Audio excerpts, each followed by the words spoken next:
All right, I want to talk to you guys how do you get faster and how I get runners faster in 4 weeks. I'm going to spill some details of Need for Speed here and give you guys behind the scenes a little bit to understand what we do in this program.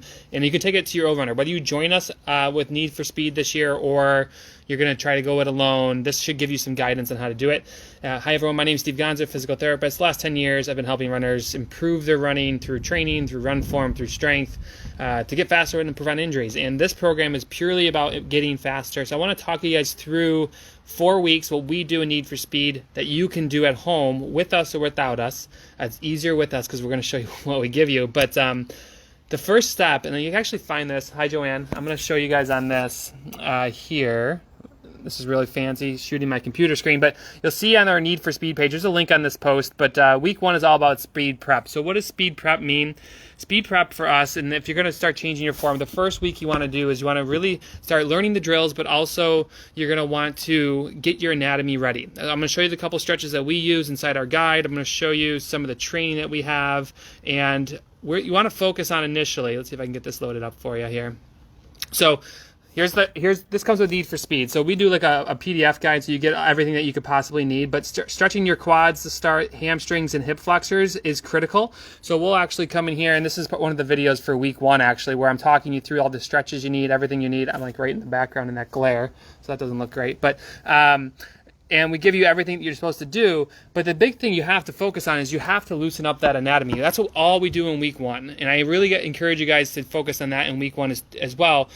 As far as learning the drills, all you're starting to look at is a slow drip of drills early on. Because if you're going to do this in 4 weeks, you have to make sure that you're going to learn the correct way to do this.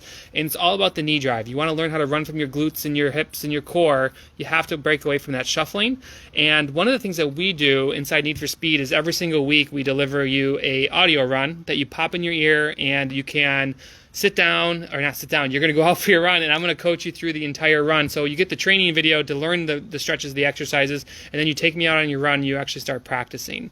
But without that anatomy in week 1, you're toast. So you really need to make sure you're hitting that. And then really when you look into week 2, I'm going to go back to the page here that is in this post. Week 2 is about building your habit. So a lot of runners, and what we teach in week 2 of Need for Speed is that a lot of runners are like, if that's the way I'm supposed to run, I'm just going to do it all the time. And it's pretty frustrating because whenever you make these changes, it's going to feel awkward, it's going to feel unnatural. So I encourage you guys, as you work through, you work on your anatomy, you improve that, and you work on the hamstring, the quad, and hip flexors, you want to start toggling on and off with your run form. So our audio runs will actually have you do these little bursts of knee drive and pulling back and start to notice it, because when you learn this style of running, you'll actually have complete control over your pace. Instead of to run harder, you don't have to try harder. You just have to flip a switch and start improving your form, and that's how we really start to dial this in for a lot of runners. So week 2 is all about building the habit. You're going to start increasing the amount of time that you're practicing your new run form. And I want to talk to you about week 3. This is super critical. So in Need for Speed, I'm going to show you here.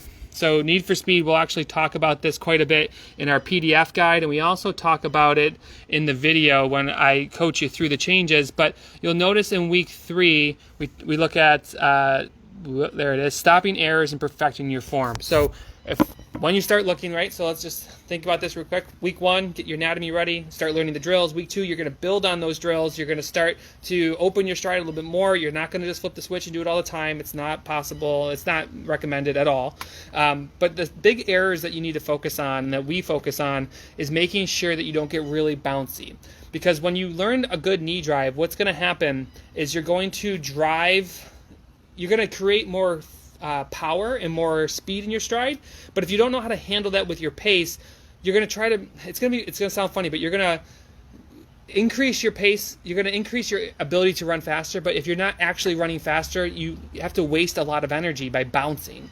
So if you're going to learn this way, week 3 is a good time to make sure you're not making the common errors. It's something that we focus on in week 3, and just make sure you're not really bouncy in your stride.